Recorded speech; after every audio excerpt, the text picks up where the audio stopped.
So guys, ito na tayo, fabricate na naman tayo sa second set.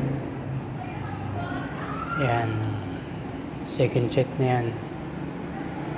Ayun mga letra.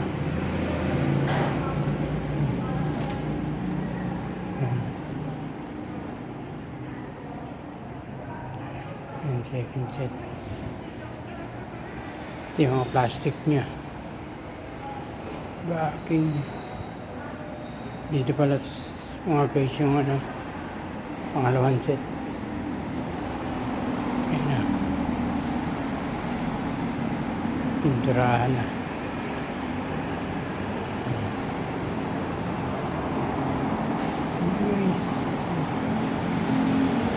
Ang painting ko.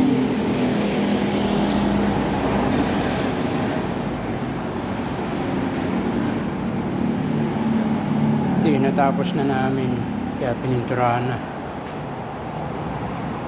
Guys, dito to sa Guadalupe. Okay na guys.